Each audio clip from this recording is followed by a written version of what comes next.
Boa noite, boa tarde ou bom dia, não sei que horas você está ouvindo isso. Seja bem-vindo ao Pode Dar Play. Esse é o nosso terceiro episódio e dessa vez a gente vai comentar sobre um jogo específico, um grande lançamento de 2026, recém-lançado Pragmata da Capcom. E, como sempre, estou aqui com meu primo Ok. Eu gostei do invertido aí, ao invés de bom dia, boa tarde ou boa noite, ou boa noite, boa tarde ou bom dia. Ficou legal essa parada. Salve, rapaziada. Boa noite, boa tarde ou bom dia, como ele mesmo falou. Eu sou o Ok e hoje a gente vai estar falando um pouquinho aí do Pragmata. O Pragmata, terceiro lançamento da Capcom no ano. A Capcom que tá na boca do povo. Todo mundo adorando essa fase que a Capcom tá tendo, essa renovação, essa superação da Capcom. E bom, que você é mais fã da Capcom do que eu. O que você tem a dizer aí sobre esse ano da Capcom, sobre essa fase que ela tá vivendo? Cara, é muito incrível. Eu sou um fã da Capcom, mas não um grande fã também. Mas eu acho que é aquela sensação que todo gamer consegue entender, assim. O fã da Capcom hoje ele é muito feliz porque você tem uma empresa que está tratando seus jogos antigos com muito carinho, fazendo ótimos remakes, fazendo ótimos jogos novos, continuações. Esse ano mesmo a gente teve Resident Evil Requiem. Você tá tratando todas as suas grandes franquias com carinho, fazendo bons jogos. Monster Hunter Wilds foi super elogiado. E depois, esse ano, tivemos um Monster Hunter Stories 3, que é um spin-off da saga principal do Monster Hunter, que também tá, se eu não me engano, com a mesma nota no Metacritic do que o Pragmata. E foi muito bem recebido pelos fãs.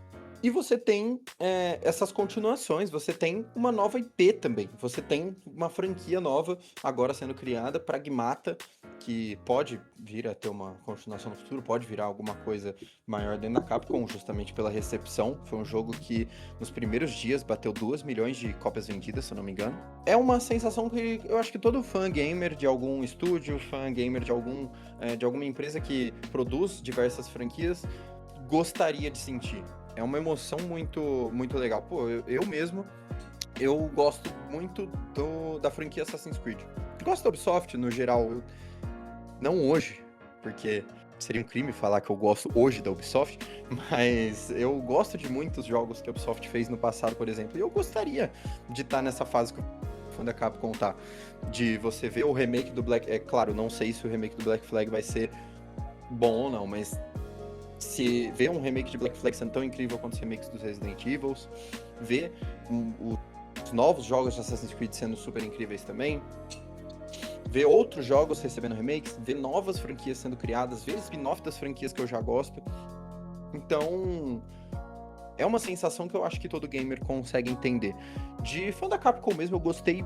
Os jogos que eu mais gosto mesmo é o Devil May Cry 5, que eu gosto. Eu gosto da franquia no geral. O 5 acabou sendo o que eu mais joguei por uma questão de tava no Game Pass na época, tal, e pô, zerei o jogo e adorei. Resident Evil 2 e Resident Evil 4 remakes que eu amei, assim, eu achei ótimos remakes, ótimos jogos, jogos incríveis. Eu prefiro dois, eu defini recentemente, eu estou no time que prefere o Resident Evil 2 Remake do que o 4, mas gostei muito dos jogos. Então, me diga aí, o que você acha dessa sensação de você, pô, de você ter você vê que tem uma empresa fazendo tanto pelas franquias queridas pelos fãs. O que você acha disso? Qual empresa você gostaria que estivesse fazendo isso? E passo a bola pra você. Eu vou deixar a sua provocaçãozinha passar e comentar. Eu não sou um grande fã de praticamente nenhum jogo, nenhuma franquia da Capcom. Eu nunca fui muito apegado ao Resident Evil. Eu nunca gostei do estilo dos jogos, do formato, nem do 4, nem dos outros. O que mais me pegou, se eu não fosse medroso, foi o 7 o Village. Gostei bastante da história, uma nova parada, não pega pouco na nostalgia. Conta uma nova história no universo Resident Evil. São histórias que eu gosto bastante. Mas de resto nunca pegou. O 4 Remake joguei, não gostei. O 2 não gostei. Nunca me pegou. Também Devil May Cry nunca joguei. E, pô, o Pragmata, quando teve o trailer no evento da PlayStation, eu trouxe aqui pra você também, que eu falei, caralho, mano, esse jogo parece legal, esse The Last of Us da Capcom. E, bom, a gente ficou aí um tempinho esperando. Foi no meio do ano passado, naquele evento de anúncio. naquela época dos anúncios. Eu acho que você até foi muito bondoso com nossos ouvintes ali, falando que você trouxe pra mim, mas eu acho uma curiosidade interessante que o nosso primeira tentativa de fazer esse podcast foi justamente falando sobre os eventos, e nessa primeira tentativa o Biel chegou e trouxe o Pragmata, falou, foi um dos top 5 jogos que ele gostou de ver, o trailer gostou de ver ali nos eventos. Então, e na época eu tava cagando pra isso, e depois fui eu que hypei. Quando saiu a demo, joguei a demo, falei pra ele, Biel, você tem que jogar isso. E tudo culminou na gente realmente comprando o jogo e jogando pra trazer aqui pra vocês depois. Realmente, isso é verdade. E eu realmente não ia jogar demo, eu só joguei porque você falou, eu tava numa tarde aqui, baixei e foi bem gostosinho. E bom, falando um pouco sobre os criadores do Pragmata, ele tem 3 figuras principais. 2 diretores, o Masashika Kawata, que tá na Capcom desde o Resident Evil 3, ele participou de todos os Resident Evil desde então, como produtor.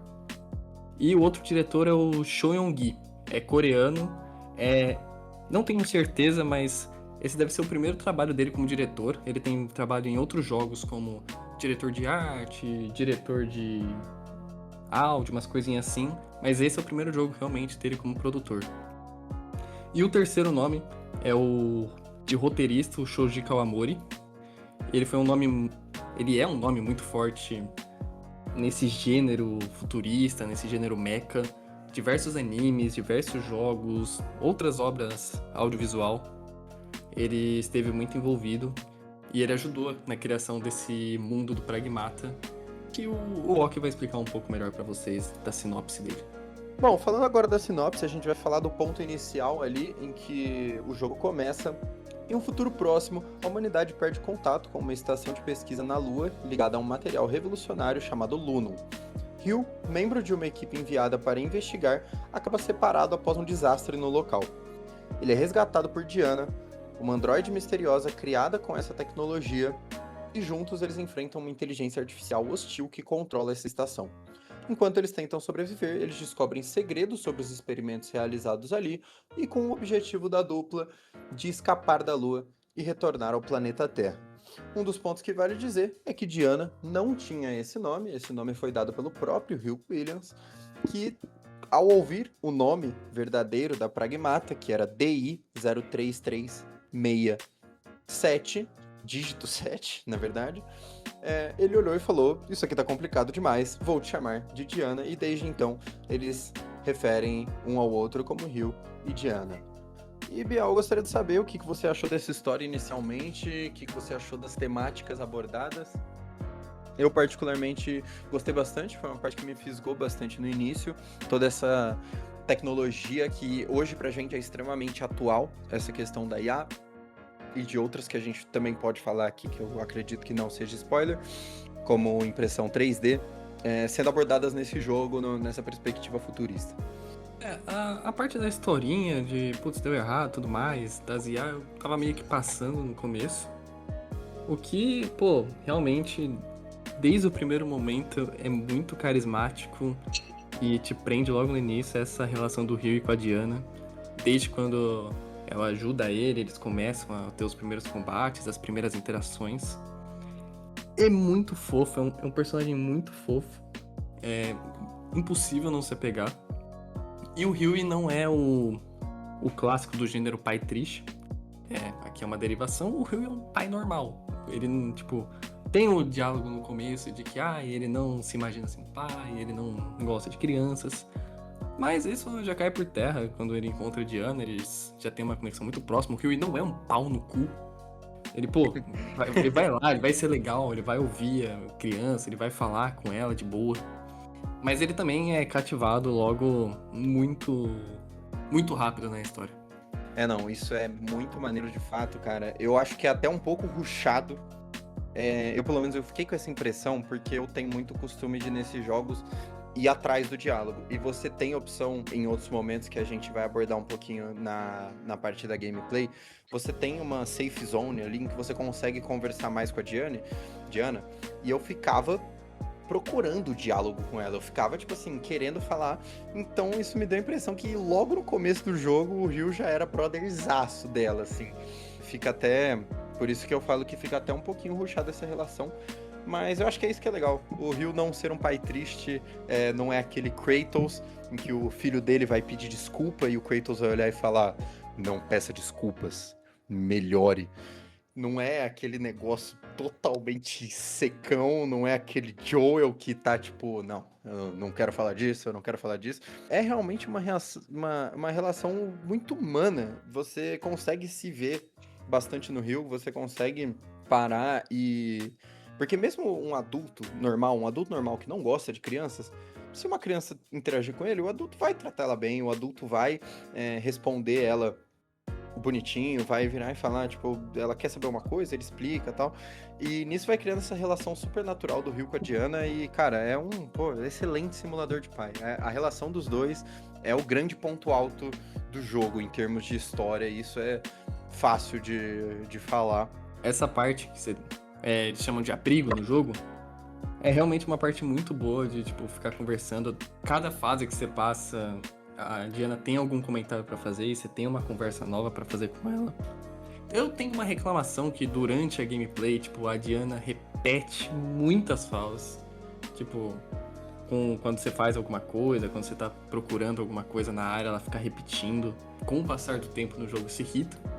Mas de resto, mano, é muito cativante, é muito fofinho. E o Ryu é legal, porque o Ryu, tipo, ele explica as coisas. A Diana é aquele clássico personagem que não sabe nada sobre a Terra, né, no caso. Aí o Ryu vai explicando, a gente comemora o aniversário porque, pô, a vida é pra ser celebrada, tem que comemorar, não sei o quê. Aí vai tendo esses diálogos que são muito bons. O Ryu, ele é uma pessoa meio otimista. Ele fala, não, já viajei pra tal lugar, é legal. Tipo, esse holograma é bonito, mas, pô, pessoalmente é muito bom. Faz a Diana querer conhecer muito a Terra. Vira um grande objetivo dela, tipo, conhecer as coisas que o Ryu fala. Ela quer conhecer as pessoas que o Ryu fala sobre também. E é muito fofo. Não tem como... Eu me apaixonei muito pela Diana nesse jogo. Não, a Diana, ela é totalmente fofinha, não tem como. Cada cena que você tem com ela e com o Ryu ali, tipo, você não tem como não ficar com o coração quentinho. Tipo, você fala, mano, que, pô... Eu quero ser pai de menina, tá ligado? Eu quero ver isso, cara. E aí, você fica muito pegado. O Ryu, ele realmente não é aquele personagem, nossa, com uma história super trabalhada sobre aquilo. Ele é muito um cara normal, tipo, ele passou por algumas coisas tristes na vida e passou por muitas, eu diria, se brincar até mais, coisas felizes na vida dele também, e ele fala disso numa maior paz. Isso é super legal. Mas para além da relação, eu queria saber o que você achou desse universo enxuto que eles criaram. Eles criaram um universo simples de tecnologia que me deixou bastante intrigado, porque eu acho que, assim, os desenvolvedores do jogo se colocaram em alguns posicionamentos bem específicos, eu acho, na construção desse universo, dessa história do jogo. Tanto que na primeira cena, que é o Ryu e sua tripulação chegando na Lua, a primeira coisa que acontece é que a IA de pousar automaticamente deu algum pau, os caras vão ter que pousar manualmente. O Ryu ou algum dos outros fala, agora não vou conseguir me lembrar certinho, mas eles falam, não dá pra ficar confiando nessas IAs. E o jogo aborda muito disso. Você vai encontrando anotações, você vê pessoas falando, tipo assim, nossa, eu tô entediado porque eu vim aqui pra trabalhar e eu não estou fazendo porra nenhuma, porque a IA já faz tudo, eu só preciso verificar algumas coisas, né? As anotações que os cientistas deixam por lá. Você tem várias dessas situações. O próprio negócio da impressão 3D que eu falei, eu lembro que eu vi uma anotação de um cara falando sobre arroz e frango 3D, assim, e eu fiquei, tipo, muito, caraca. Isso já é algo que já existe, tipo, claro, não tá em nenhuma proporção muito grande, em que pessoas realmente consomem, se eu não me engano, mas já foi feito hambúrguer feito em impressão 3D, nessas coisas que... então é uma realidade meio recente, porém distante ainda, que a gente tá. E eu gostei bastante disso no universo, toda essa pegada das corporações priorizando custos e facilidades ao invés dos seus trabalhadores, essas coisas. E queria saber o que você achou também. No começo eu não tava muito intrigado nessa questão. Eu sei que tem uns também que tem a parte contrária, que fala, tipo, a IA faz agora essas partes mais procedural, mais rotina e tipo... E eles agora têm mais tempo pra pensar em coisas mais criativas pra se fazer na Lua. Tem umas fases, sei lá, pra ver que... acho que são meio que os cientistas meio que brincando com o que eles podem fazer com impressão 3D, com a inteligência artificial, com a criatividade deles. Os Sim, processos, sim. tudo. Tem o outro lado também, tem esse Sim. ponto. Eu confesso pra você que não me pegou no início, tipo... Tava tendo a história e eu fui ficando intrigado pra saber, pô, qual vai ser a história de inteligência artificial maligna que tá acontecendo. Que os robôs vêm te atacar o tempo todo, não tem ninguém lá. Você fica meio que, né, esperando, mano, tá acontecendo alguma coisa bizarra. A Diana não sabe o que tá acontecendo. Mas, passando pra parte da gameplay mesmo, que é o segundo ápice do jogo depois da relação do Rio e da Diana, que é uma gameplay muito prazerosa e desafiadora no começo, porque essa gameplay do hack da Diana, que você tem que hackear primeiro, tirar depois pros pontos fracos, pra realmente dar dano. No começo tem um certo quebra-cabeça mental ali, não dura muito tempo, você já pega rapidamente. E o jogo te dá uma boa curva de progressão e dificuldade, porque no início é chato de pegar, mas aí você pega, o jogo vai te dando mais recursos de armas, de sistema de hackeamento. E ao mesmo tempo, o jogo vai te dificultando no combate. Ele vai colocando mais bots ao mesmo tempo aglomerados em espaços pequenos, pra você só não sair voado assim, pra ficar atirando de longe, hackeando de longe, sei lá. E então vai ficando bem claustrofóbico, você vai tendo que girar a câmera muitas vezes. Muitas vezes você fica, caralho, eu tô mirando muito em tal lugar e tá vindo inimigo atrás de mim. Porque tem uns drones, por exemplo, nesse jogo aí. Pô, tem que atacar os drones, só que aí você foca muito a câmera no drone e tá vindo um bichão te bater. Então eu gostei bastante da curva de progressão. O jogo te dá bastante armas novas, você pode carregar. Você começa só com uma pistolinha. E no final do jogo você tem até 6 armas que você pode carregar. Você tem vários upgrades que você pode fazer no hack da Diana pra combater os inimigos. Você pode deixar eles paralisados, você tem um que pode hackear vários ao mesmo tempo e deixar vários expostos. Tem uns que só dão dano a mais. Tem uns que deixam eles confusos e eles começam a atacar outros robôs, enfim. Tem bastante variedade. Tem alguns perks também, que o jogo chama de módulos, que você pode usar, que pode dar upgrade na sua vida, nas suas armas, na sua defesa, no hackeamento. Efeitos específicos, né? Tipo, esse perk aqui, ele vai fazer os inimigos ficarem expostos por mais tempo. Esse aqui Sim. vai fazer tal coisa. É bem variado. Então a curva da gameplay desse jogo é bem legal. Eu não vou negar, tipo, fica repetitivo. Pode ser que você não se incomode, pode ser que você goste disso até o fim. Mas é a mesma coisa depois do jogo inteiro, é essa gameplay, hackeia, tira, com tudo esse negócio. Que realmente deixa mais divertido, mas não dá pra negar que fica repetitivo. Tanto porque o design das missões, os objetivos que você vai fazendo também é sempre igual. Você sempre vai ter que abrir uma porta, e essa porta tem 5 coisas pra hackear que estão espalhadas, aí você... Não 5 necessariamente. Aí você vai procurando pela estação, pela área, aí tem os combates, aí você hackeia, aí você vai pra outro, tem combate. E nunca muda. Não, pra mim, não me incomoda. Mas é o ponto, tipo, realmente fica repetitivo no final. Não me incomoda. Cara, eu acho que é uma gameplay que varia o suficiente.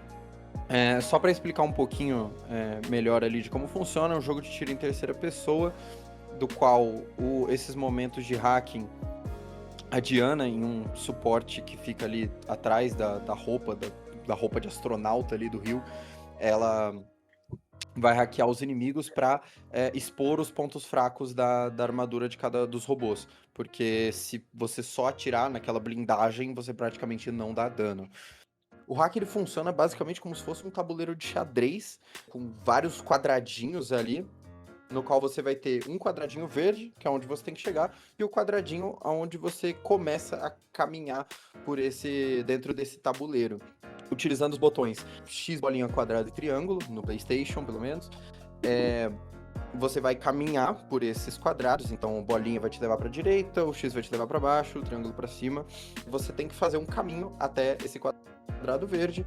Dentro desse caminho você vai conseguir ter tanto outros quadrados que vão te dar bônus, então, se você passar por esse quadrado aqui no caminho até o verde, o inimigo vai ficar paralisado. Se você passar por outro, o inimigo vai perder um pouco de vida e isso vai te dar mais escudo. Você vai ter várias dessas dinâmicazinhas que você consegue de bônus, e você também vai ter, principalmente em inimigos mais difíceis, tanto dos mini-boss até os boss realmente, você vai ter ali inimigos que eles impedem algumas passagens do caminho, então ele não deixa você ir para baixo em certos quadradinhos. Então você tem que ir primeiro para a direita, para depois ir para baixo e fazer esse caminho. O que dizer sobre isso? Gosto da mecânica, ela acaba funcionando muito bem. É um combate que faz você prestar muita atenção no geral. Você sempre tá. Toda hora que vai começar um combate, você fica tipo, oh, deixa eu desligar esse botão aqui do meu cérebro que tava só explorando por aí e vou prestar atenção nisso. Como você mesmo falou, é muito satisfatório, cara. Tipo, eu acho que pra quem não jogou muitos jogos, tal, não tá ligado em como faz diferença os pequenos detalhes que os devs vão colocando no jogo para ele ser mais satisfatório. Então, todo jogo de tiro, todo jogador que tá acostumado com um jogo de tiro sabe o quão é delicioso aparecer um inimigo na sua cara e você dá um tiro de 12 na fuça dele e ver o corpo sair voando. Pragmata, mesma coisa. Vem um robô pra cima de você, ele tá indo te atacar, você tá fazendo hacking, você termina o hacking e dá um tiro de 12 nele, ele explode e isso é extremamente satisfatório. Todo o movimento, tudo que envolve a movimentação do jogo, os controles e tal, é muito preciso, é muito gostoso, é muito satisfatório de jogar. Se fica repetitivo, eu acho que realmente, pra mim, o combate variou um pouco menos do que eu gostaria que tivesse variado. Eu achei que você teria mais interações entre essa matriz, esse tabuleiro que eu comentei, e o jogo. Você tem essas interações, mas eu imaginei que o jogo fosse levar isso para outro nível. Mas não, o que você vai ter é, por exemplo, uma arma que ela adiciona novos bônus nesses caminhos dos quadradinhos. Você vai ter uma arma que ela reduz o tamanho desse tabuleiro para ficar mais fácil para o jogador, justamente. Você vai ter algumas dessas coisas e alguns boss, alguns inimigos mais principais que vão também mudar o formato desse tabuleiro, vai fazer o negócio ficar esquisito, vai fazer algumas coisas que te impedem de hackear. Eu achei que o jogo ia ter mais desses aspectos e acabei me decepcionando um pouco nesse sentido. O jogo foca mais nos bônus que você vai receber por fazer o hack bem, por saber conduzir essa maneira da gameplay. No geral, acho que é isso, é um combate que você presta muita atenção e eu achei uma gameplay muito gostosa. Desde o início, desde a demo, eu achei que foi uma gameplay que eu realmente achei muito prazerosa, muito satisfatória. Isso que você falou da estrutura das fases é algo que realmente dá uma cansada às vezes. Eu acho que principalmente pro final. Porque você tá naquele momento mais tenso, aquele momento mais, né, pô, final do jogo, a conclusão, você quer ir direto ao ponto, e aí vem um negócio desses de, você tem que destrancar tal, em um lugar aqui, tem que destrancar em um outro lugar lá pra abrir essa porta principal. Aí acho que isso, no final do jogo, eles podiam ter cortado um pouco, porque isso realmente tirou um pouco da brisa e já é muito igual às outras fases do jogo. Mas uma coisa que eu posso adiantar pros ouvintes também, pro pessoal entender, é que uma coisa muito legal é que as fases do jogo são muito variadas no estilo delas e na variedade de inimigos. O jogo é um jogo que tem uma ótima variedade de inimigos, ele vai adicionando novos robôs, novos inimigos para você enfrentar. E as fases também mudam completamente de estilo. Então, só um exemplo aqui que já é no começo do jogo, e tá nos trailers também, então fico de boa de comentar desse ponto. O início do jogo e na demo, você tá ali na parte da estação. Você tá na parte interna da estação espacial, é aquele negócio mais normal que a gente conhece e tal. Depois, a próxima fase já é uma fase em que você vai encontrar uma Times Square impressa 3D e com várias modificações lá, também não quero entrar muito em detalhe de como ela funciona, mas esse pedaço de Nova York, assim, que você vai encontrar, foi, eu acho que a parte que mais apareceu nos trailers foi essa, inclusive, e isso vai seguir. A próxima fase já vai ser muito diferente de Nova York, a outra fase vai ser muito diferente da última, e eu acho que isso faz dar uma sustentada e não ficar tão enjoativo, mas eu entendo que a estrutura é realmente um pouco mais. Não, assim, realmente, os ambientes, o design deles, eles não são repetitivos, só a forma como você vai passando por eles. Isso realmente ajuda bastante. Outro ponto da gameplay, os inimigos. Como eu disse, tem vários bots diferentes, eu acho bem legal, que eles têm pontos pra você acertar quando hackeia, que eles ficam expostos em locais diferentes. Eles vão ficando mais difíceis, com mais recursos, com diferentes modelos. Eu acho bem bom esses inimigos médios, assim, são feitos durante o jogo. Eu acho que vai ficando muito desafiador quando o jogo te coloca pra enfrentar vários deles. Tem inclusive uma parte que é área vermelha, que o jogo chama, que é claramente uma parte de desafio, uma parte mais perigosa, onde Essa vai vir parte é vários. bem pra pegar forte mesmo no jogador que quer um desafio. Sim, vem vários pra cima de você. E você é recompensado depois, você ganha, acho que em geral, 2 perks, 2 módulos. Acho Não que não sei é se é fixo, sempre assim. não é fixo. É, Eu acho que tem algumas que dão outros bônus, mas são sempre boas recompensas. É bem recompensador pro jogador que quiser passar por esse desafio. sim.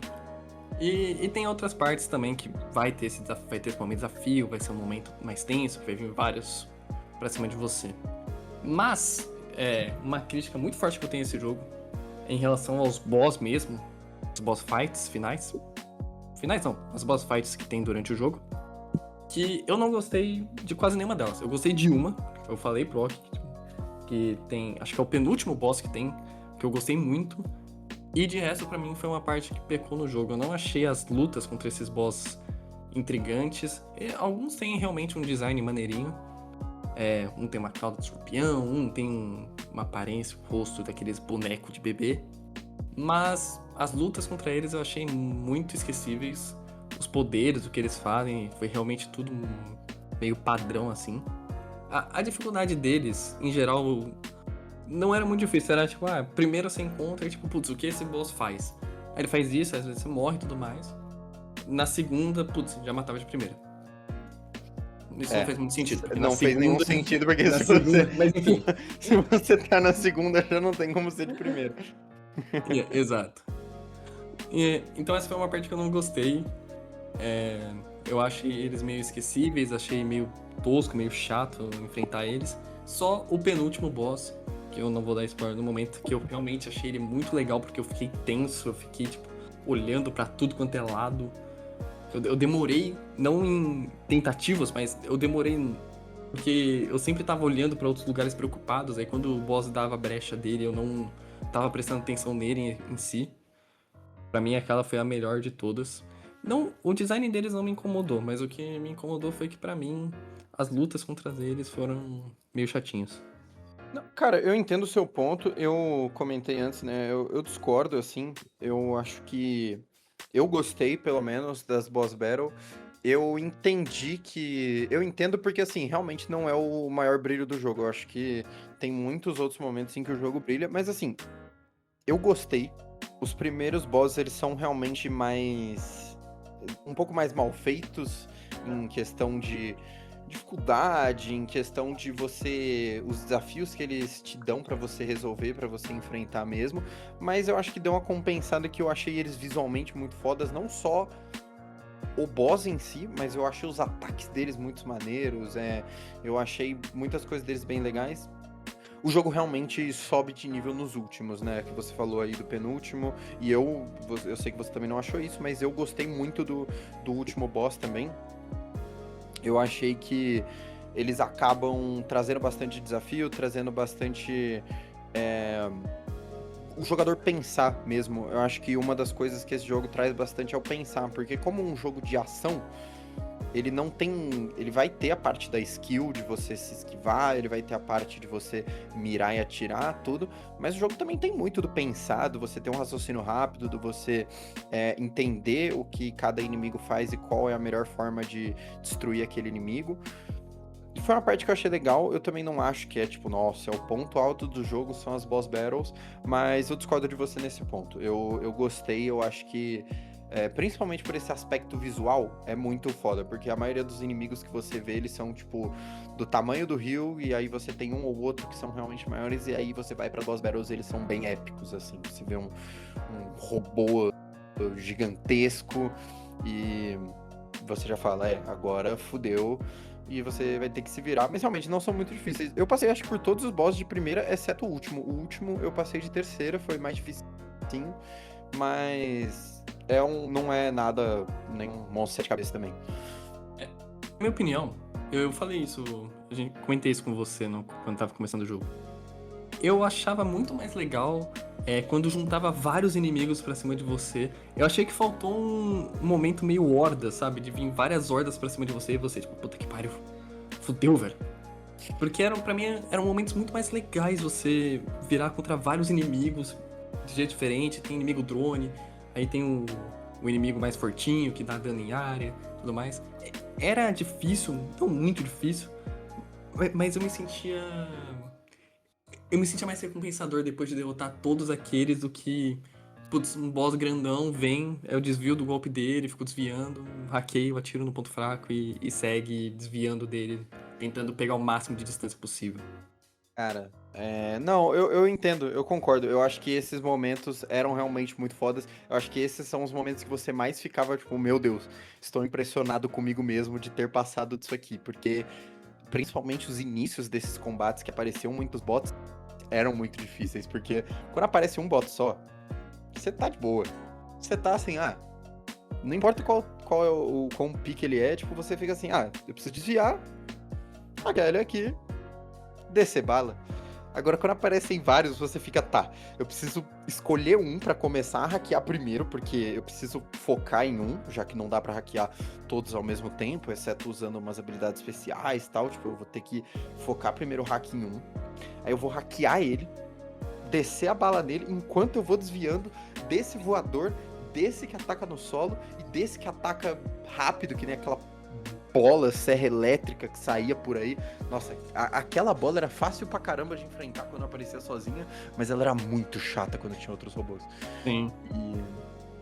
Então, você tem vários desses bots aí que atrapalham. Eu entendo esse seu ponto. Realmente, eu acho que a gameplay, a parte mais satisfatória dela é ela como um todo. No geral, é um jogo que funciona muito bem a gameplay, cara. Eu curti bastante. Achei que é uma gameplay, refinadinha. Sim. Pô, quando você vai recebendo, ganhando as novas armas, fica muito legal porque... Eu lembro que no começo eu tava muito preocupado, tipo, mano, sério que eu vou ficar o jogo inteiro com essa pistolinha? Aí você vai ganhando mais armas, vai ficando legal, aí tem arma que serve pra distrair, serve de apoio, tem arma que ajuda no hack, tem arma que meio que uma armadilha. E é realmente muito legal, fica bem prazeroso a gameplay nessa questão. E eu sinto que eu consigo abusar mais delas, aproveitar mais delas nesses confrontos cheios de inimigos do que contra um boss em si. Maneiro, maneiro. E, cara, a gente já falou bastante do sistema de combate e tal, mas a gameplay ela envolve mais alguns outros pontos. É um jogo que, inclusive, muita gente cita que ele tem alguns elementos de plataforma. Ele é um jogo que ele tem alguns coletáveis ali, algumas coisas que você tem que caçar no mapa dele pra resolver. E também acho muito interessante a gente falar disso, porque ele tem algumas coisinhas muito legais, particularmente eu já queria citar o melhor colecionável do jogo e que, é um fato que isso é legal demais de fazer, que o jogo tem um colecionável chamado Leitura de Memória Terrestre, que são basicamente hologramas que você consegue imprimir de coisas que tem na Terra que os cientistas faziam para matar a saudade de como eles viviam na Terra. E você encontra alguns desses LMTs que chama, né? E você encontra eles pelo mapa e você consegue colocar eles, reproduzir eles no abrigo. Então, ali como exemplo, você vai ter um skate, você vai ter um balanço, você vai ter um escorregador, você vai ter algumas dessas coisas. E por que é um colecionável tão legal? Porque ele conversa muito com a Diana. Basicamente, sempre que você coloca o próprio jogo deixa claro que isso é pra Diana. Quando você vai falar com ela e aparece lá, dar presente, e aí você cria ali, imprime uma dessas leituras de memória pra Diana ver como é que é. E ela se diverte muito até quando você não tá fazendo nada. Tem vezes que você tá lá no abrigo, você tá fazendo upgrades, você tá pegando uma roupa nova, trocando a sua roupa de astronauta, você tá fazendo várias coisas. e a Diana tá deitada num skate se empurrando assim pra, tipo, andar por aí, tá ligado? Isso torna a personagem ainda mais carismática, porque você vê ela brincando com as coisas e te dá mais vontade de pegar todos os colecionáveis, porque você fica tipo, meu Deus, pô, eu quero ver como que ela vai interagir com cada um. Mano, sim.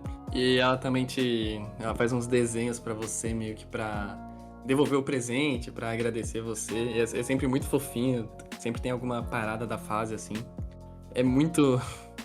É muito bonitinho quando Diana. Realmente é o melhor colecionável de todos. Tem um colecionável também, que são os clássicos documentos da Capcom, que ficam espalhados pra você entender melhor o que estava se passando, o que os cientistas estavam fazendo. Tem nesse mesmo abrigo também. Eu acho muito legal a dinâmica do abrigo, porque o abrigo ele tá espalhado por todo o mapa. Você consegue acessar ele por escotilhas através de todo o mapa. Faz sentido? Claramente que não, mas é muito engraçado. E funciona bem também. É um fator videogame muito, muito legal, cara. Tipo, você encontra uma escotilha que te leva direto pro seu abrigo de novo e depois você pode voltar pra ela. Tipo, isso faz sentido? Não, mas foda-se, tá ligado? Porra, mó legal o bagulho. A única coisa que me incomoda é que, tipo, você só pode fazer seus upgrades no abrigo. Então toda vez você tem que voltar pra fazer um upgrade, pra restaurar as coisas. E isso me incomodava. Às vezes, tipo, eu pegava um bagulho e eu já queria equipar logo, em vez de, tipo, puta, vou ter que voltar pro abrigo, vou ter que achar uma escotilha, ou voltar pra uma, sei lá. E sempre quando você volta, por exemplo, você passa uma fase inteira, aí você quer voltar aí pro abrigo, você tem que tomar cuidado, porque todos os inimigos daquela fase voltam também. E isso às vezes é meio foda. Mas Mas isso é uma mecânica normal de videogame também, é que depende muito. Tem jogos que abraçam mais isso, tipo, os próprios Souls fazem bastante isso. O Resident Evil 4, se eu não me engano, ele faz isso também. Tipo, é normal Sim, esse não. ponto. É só alguns momentos, às vezes tem que tomar cuidado que, tipo, você limpa tudo, aí você quer voltar, só que, mano, é melhor você achar a próxima escotilha pra não voltar os inimigos do que Com certeza. voltar pra aquela. Nesse abrigo também tem uns desafios pra você fazer, que é meio que uma cápsula de treinamento que o jogo chama. E você falou pra falar mais sobre mecânicas do jogo. A única mecânica do jogo que eu não gostei de como funciona, não achei prazeroso, foi meio que a dinâmica de parkour, digamos assim. Que você tem os dashes, você pode dar com a mochila jato, você pode dar um upgrade também pra você ter mais desses dashes. E o Ryu meio que escala, ele se agarra, tudo mais. E o jogo brinca um pouco com isso nesses desafios. E eu não gostei, eu achei muito pouco prazeroso, porque é meio travado, o Ryu é meio lento, é desafio de tempo, e nem sempre eu sentia que ele me obedecia do jeito que eu queria. Essa foi a única parte do gameplay que eu não gostei, foi esse parkourzinho. Durante o jogo não... O jogo não usa muito dele, tem alguns momentos que você precisa dar uma escaladinha. Geralmente pra achar algum item, algum colecionável. Nada que envolvia muito a trama principal. Mas essa foi uma parte do gameplay que eu não gostei. Mas os desafios são legais. Os desafios que envolvem matar os inimigos, pegar umas coisinhas rápidas, desviar, eram bem legais. Os desafiozinhos, eles eram legais mesmo, mas eu entendo isso. Também foi algo que eu achei meio chatinho. Cara, eu acho que o que ficou mais estranho dessa mecânica ali de parkour e tal, porque eu gosto do Dash, tipo, eu gosto dele, tipo, em combate, eu adoro o Dash. Eu ainda acho ele gostoso de usar. O pulo também, isso é um ponto que eu acho legal do jogo, que, pô, teve momentos em que eu tava pulando pouco, que eu não tava usando muito pulo, e aí apareciam inimigos que me forçavam a usar o pulo, e aí eu vi, caraca, o pulo desse jogo realmente é bom e tal. No geral, essas coisas são boas no jogo, no combate e tal, mas realmente nesses desafios ficava um pouco meio bunda mesmo. Você acabava, tipo, porra, fazendo os negócios, principalmente quando o Ryu batia numa quina. Tinha muitas vezes que dava claramente pra ele fazer a animação de subir. Pra ele agarrar e fazer a animação de subir. E ele não fazia, você ficava meio, porra, tô tentando fazer esse desafio no tempo certo pra conseguir os bônus e essa merda não está me colaborando. Então eu entendo totalmente, mano. Eu ficava meio irritado também. E é bem legal que esses desafios também tem umas moedinhas também que você ganhava no jogo. Você tinha meio que uma lojinha dentro do seu abrigo, que você fazia tipo uma cartela de bingo. E eles te davam recompensas, te davam umas roupinhas pro Ryu e pra Diana. Às vezes te dava armas, eu fiquei muito surpreso com isso. Eu lembro que eu perguntei pro Okko, você pegou essa arma? E, tipo, na verdade eu não perguntei só que pegou a arma. Eu perguntei se ele tava fazendo desafios, porque pelo desafio eu ganhei uma arma. Eu falei, caraca, mano, Não esperava, achei que esse ia ser puramente cosmético, mas é bem recompensador, eles também são colecionável. Isso é E legal, isso é legal. bem Vale legalzinho. dizer, vale dizer um ponto também que o jogo tem uma boa variedade de armas. No começo você acha que você vai ficar mais com algumas armas específicas, mas ele categoriza justamente as armas. Você vai ter a arma base, que vai ser uma pistolinha, que essa vai ter sempre munição e tal. As outras armas você vai ter que achar mesmo uma arma para você conseguir munição delas. Mas aí ele vai ter a pistolinha normal. Aí ele vai ter as armas vermelhas, que são basicamente as armas de dano, onde você vai ter uma 12, um canhão laser, um lança-mísseis, um negócio que funciona como se fosse um rifle. Mano, eu Você nunca vai. gostei desse lança-míssil, velho. Eu nunca consegui jogar com ele. Eu só pegava quando eu ficava sem nada no resto. Ah, eu também, mas eu acho que isso é uma coisa normal, assim, é um sentimento normal de você ter ali de, tipo, porra, aquela arma que você não gosta, mas, puta, em alguma Não, situação sim. você vai ter que usar porque você não tem outra opção. Sim, é legal. Você tem uma variedade grande, eu concordo. Aí você vai ter as armas táticas, que também são muito úteis pra você atrasar inimigos, por exemplo. Então você vai ter uma que lança um campo, que dentro daquele campo os inimigos vão ficar paralisados. Vai ter uma que derruba, você vai ter uma que interage com a matriz de hackeamento que eu citei anteriormente, que diminui ela. Você vai ter essas armas táticas. E você vai ter as armas de defesa também, que vai desde uma arma que cria uma distração para os inimigos atacarem, que também te dá bastante tempo, arma que faz escudo, você vai ter arma que te auxilia no tiro. Você vai ter ali uma boa variedade. E isso foi um ponto que eu gostei muito, que o jogo me surpreendeu. Eu não esperava ter tanta arma. E também me surpreendeu no sentido de que, cara, você se sente recompensado na gameplay por usar todas. Se você só usar a vermelha, por exemplo, e ficar hackeando e usar a vermelha, você vai ter uma vida mais difícil do que o cara que consegue usar a vermelha, trocar pra verde, atrasar os inimigos, volta pra vermelha e usa ela. Então você se sente realmente que você tá dominando mais o combate quando você usa todas as armas. Então é um ponto que eu acho bem legal do jogo, são as armas. Sinceramente, eu acho muito difícil você conseguir jogar só com um tipo, principalmente mais pro final. Ah, não, mais Mas, final não tem como. Mais final é, não tem como.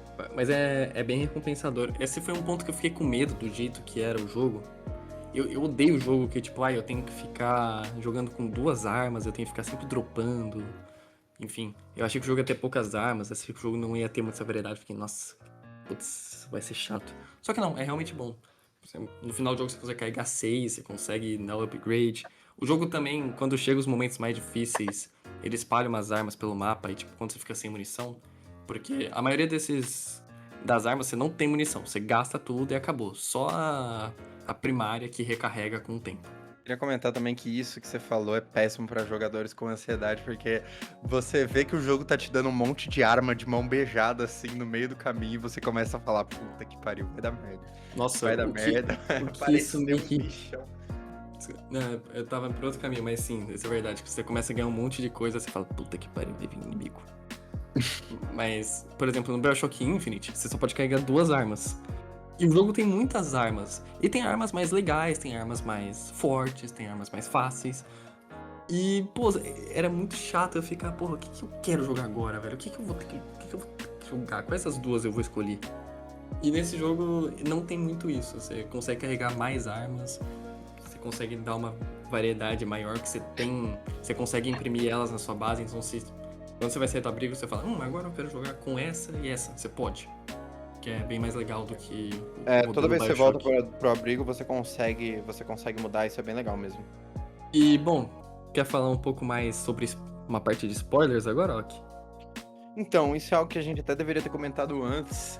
São os pontos ali de fazer um podcast pela primeira vez de um jogo único, mas agora a gente vai passar ali para um spoiler moment, que agora a gente vai perder o filtro, vai falar o que acontece no final do jogo, vai falar de tudo ali que a gente achou da história realmente. E aqui é um ponto que eu recomendo para todos vocês ouvintes aí. Se você se interessou pelo jogo até agora, vale a pena você pegar e jogar, pular essa parte. Pula essa parte, ouve nossas considerações finais, que a gente vai voltar depois para passar ali sem spoilers tudo que a gente achou do jogo no final, dar a nota que a gente achou. E agora a gente vai dar spoiler. Então sai, joga o jogo, porque uma coisa eu adianto, se você gostou de tudo que você ouviu até agora, vale a pena. É uma experiência que vai ter conclusões marcantes. Essa relação dos dois é uma relação que você, no geral, se emociona bastante, se apega bastante como jogador. E é muito legal. Mas agora, vamos para o nosso spoiler moment. Eu vou puxar aqui. Toda a parte da história que você tava intrigado, pô, o que tá acontecendo? A inteligência artificial, não sei o que ela tá planejando, o que ela se rebelou. Pra mim, é uma merda. Quando dá o plot, tem um personagem que você encontra durante o jogo, a 8, né, que ela pede pra ser resgatada, tudo. Aí você consegue, mas ela fica presa. Aí você tem que sair pra voltar pra ela depois que vocês resolverem tudo. Não, ela era a vilãzinha do jogo, ela que alterou a inteligência artificial principal local. Vale ressaltar, ela também é uma inteligência artificial, né? Essa pragmata, essa android. E, pô, mano, é muito merda, velho. Eu achei muito ruim, o jogo vira... Aí eu vou colocar aqui, não quero ser hater da Capcom, mas vira mais um joguinho da Capcom que, o que é a história? Um personagem tava tentando fazer uma cura, aí essa cura foi acelerada, ela virou algo perigoso, mas a empresa do mal não quis saber, aí essa menina... Eu não sei porque eu tô tentando evitar dar spoilers. A 8... aí a 8 usa isso, ela quer contaminar a Terra inteira com esse bagulho que se tornou meio que uma praga, que é o necrofilamento. E eu achei muito ruim, eu achei muito genérico, eu já vi isso tantas vezes. Essa história foi contada tantas vezes. Quando eu comecei a ter... Quando eu me dei de cara com esse plot, eu falei, caralho, mano, esse jogo é da Capcom, né, velho? Meu Deus do céu, é mais um Resident Evil. Não à toa, os diretores vieram dessa porra. É muito um plot de Resident Evil, que também não é conhecido por ter histórias muito inovadoras. Não, acho que é bem escritas no geral, mano. Eu acho que a Capcom, ela acerta muito nos universos. Tanto que, tipo, eu acho que pode até fãs de Resident Evil quererem mandar a gente tomar no cu por causa desse podcast.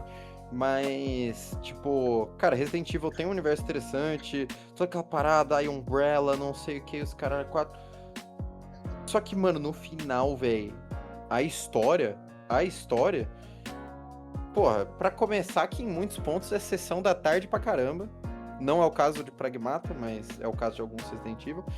E aí você tem esse ponto, assim, que realmente, tipo, não é aquela história com muitas camadas, não é aquela história extremamente bem escrita, não é aquela história que, nossa, vai te deixar intrigado, vai trazer uma reviravolta assustadora. Eu, justamente por conhecer mais os jogos da Capcom, não tava esperando também, eu não tava com tanta expectativa, então não me desagradou tanto quanto você. Mas sim, eu entendo, era uma história que tinha potencial, tinha bastante potencial.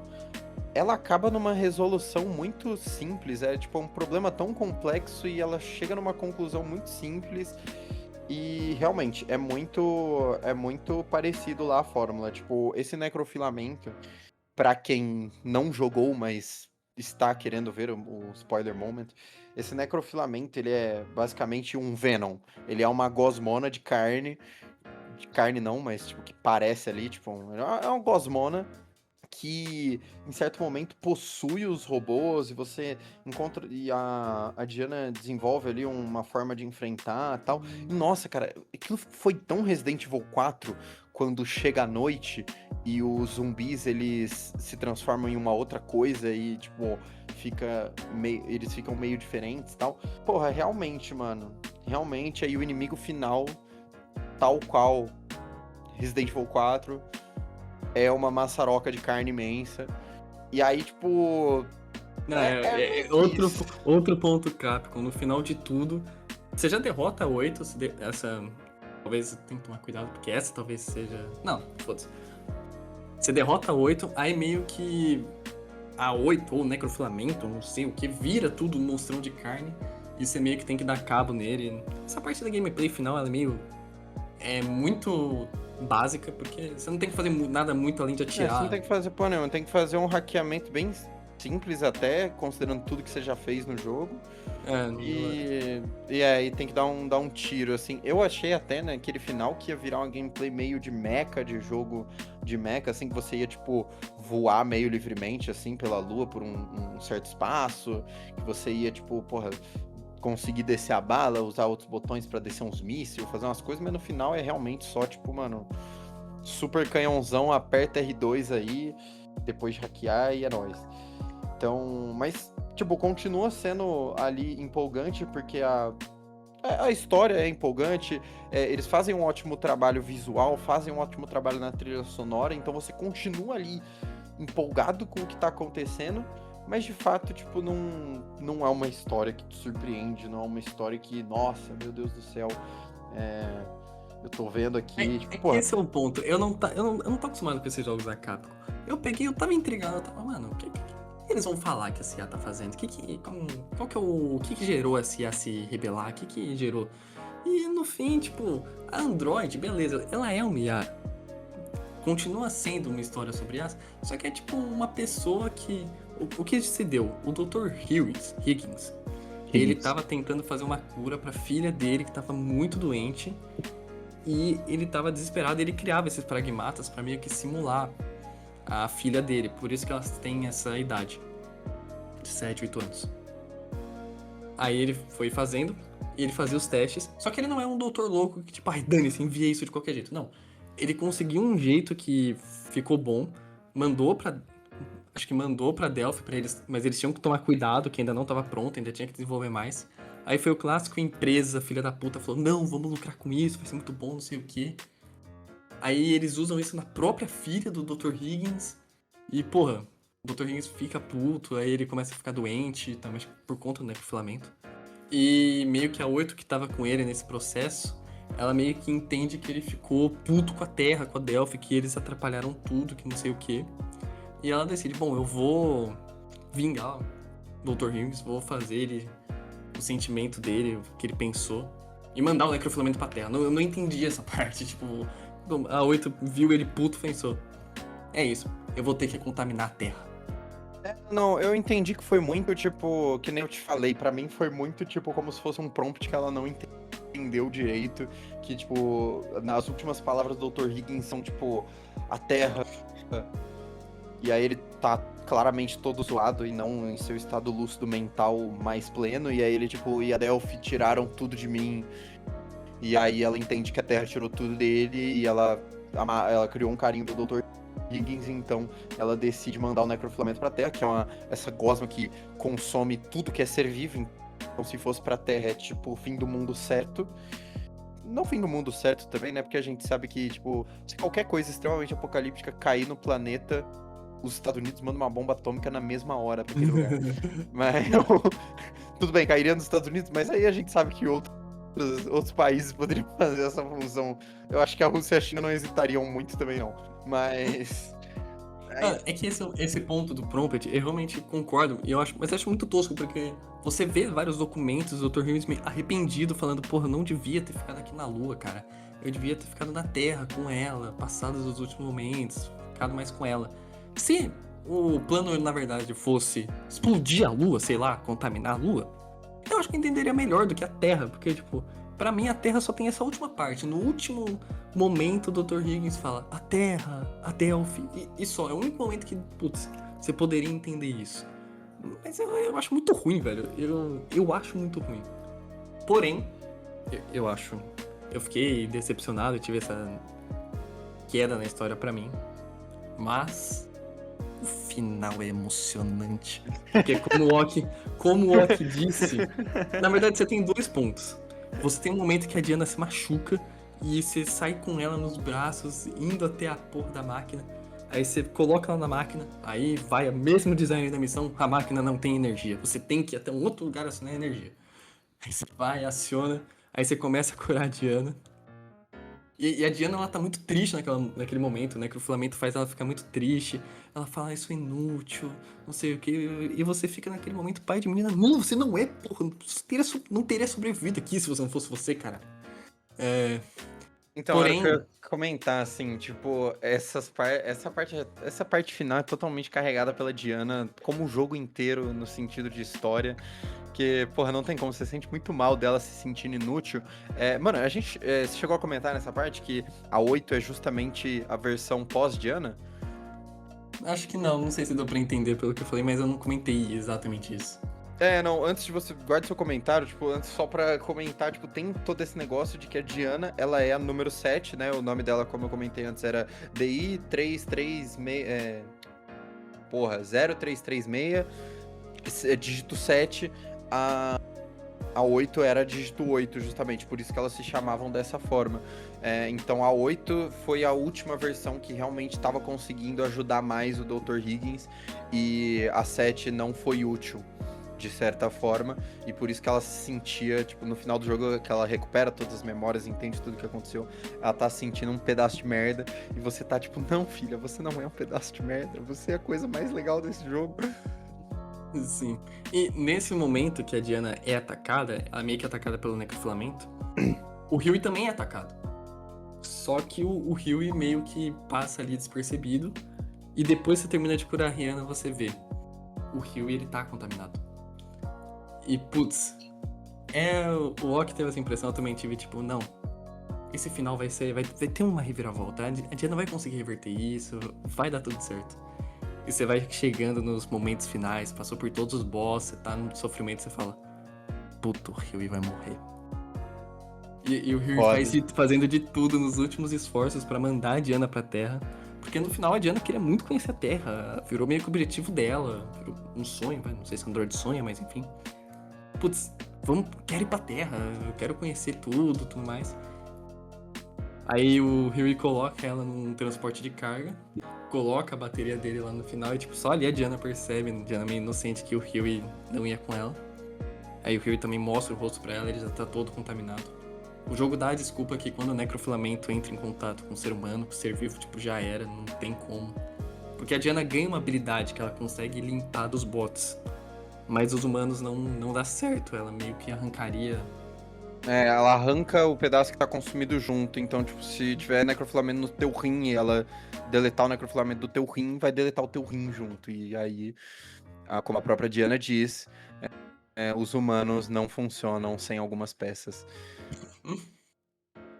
E é Então, foda, cara. Dead, se você coloca a mão assim primeiro, tudo, aí talvez beleza, vai ver se é uma mão.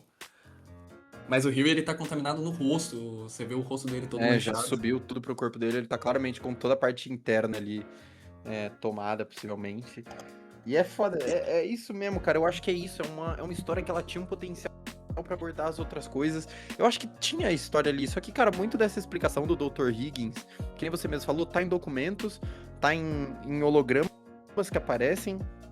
A história mesmo é contada através desses hologramas, ao invés de você ter uma cutscene mais bem montada, um negócio mais explicado, acaba se tornando previsível. Mas na parte da Diana e do Rio, a história acerta muito. Ela te empolga, ela te emociona, você realmente acaba, mano, ficando muito apegado. Porque isso, ela é muito bem construída dentro do próprio abrigo, como ela falou. Você falou um negócio agora que me lembrou de um negócio no jogo que literalmente me deixou triste. Que você falou assim, não sei se Android sonha. Existe esse diálogo no jogo. O Ryu pergunta pra Diana se ela tem algum sonho. E ela fala, tipo, não, eu entro no modo sono e eu durmo, eu não tenho sonhos, eu não penso assim, tal, não sei o quê. Aí ele fala, tipo, não, você tem alguma coisa que você deseja, alguma coisa que você quer, não sei o quê. E ela fala que quer ir pra Terra junto com o Ryu. E aí ele fala, então você é uma pequena sonhadora. E eu acabei de lembrar disso nesse momento, eu estou extremamente emocionado. Porque é isso, é um jogo que ele é muito apelativo, é um jogo que ele consegue chegar no seu coração. Infelizmente, ele não é um jogo com uma escrita extremamente bem trabalhada. Tipo, porra, você tem ali, a gente tá falando de simulador de pai triste, porra, todo mundo sabe, a escrita de The Last of Us é sensacional. A história ela é toda muito boa em tudo, assim, os personagens se amarram bem, tem um desenvolvimento, tem tudo... várias camadas, te surpreende em vários pontos. O Clair Obscur do ano passado, que jogou um monte de gente, ele tem vários plot twists ao longo de toda a sua jornada, uma história super bem trabalhada também. Não é um jogo desses, não é um jogo que você vai ter uma história que é inteiramente bem trabalhada, mas vale a pena, vai te marcar, é emocionante, poderia ser mais.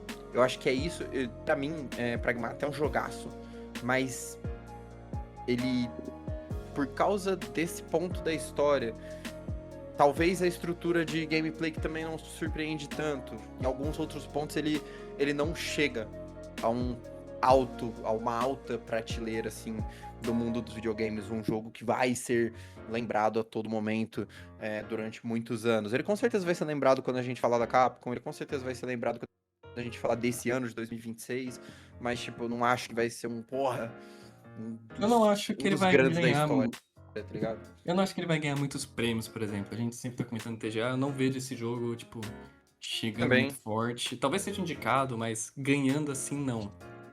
O último comentário que eu queria fazer é que o Ryu não tem um discurso final. Ele não fala, ai, você é como uma filha pra mim, eu te Nossa, eu amo. senti muito isso, eu senti muito falta disso também, cara. Pior que eu não senti, mas, tipo, ele não tem. Mas tá tudo impresso ali, sabe? Você consegue sentir o que ele tá sentindo. Não, Ele, tá, pô, nesse quando sentido ele. é bom. Nesse sentido é bom, nesse sentido é Sim, legal. ele só se despede, tipo, você vai ficar bem, busque o mar, boa sorte pequena. Ele se refere muito a Diana quando pequena também, é muito legal. E ele não tem esse diálogo mais expositivo dele se declarando assim. Mas é isso, não fez falta pra mim. Você consegue sentir muito, pô, tudo que ele faz e pelos diálogos mesmo que ele tem. Mas Não, eu admito que eu queria um Eu Te Amo. Eu queria um Eu Te Amo. Possivelmente isso teria sido muito foda, porque, pô, não tem como, velho. Ele virou muito pai daquela menina, cara. Tipo, ele virou muito pai daquela menina. Merecia uma porra, não te amo. Mas sim, eu concordo. Tipo, eu senti falta de, tipo. Eu não queria um puta discurso, porque é bonito mesmo esse silêncio e só, tipo, encontre o oceano, tá ligado? Mas eu senti falta de algumas palavras. Uma coisa que eu comentei, o Ryu fica de capacete a porra do jogo inteiro. Ele abre o visor, tal qual o Homem de Ferro ali, dá pra você ver o rosto dele, você consegue ver as expressões faciais dele.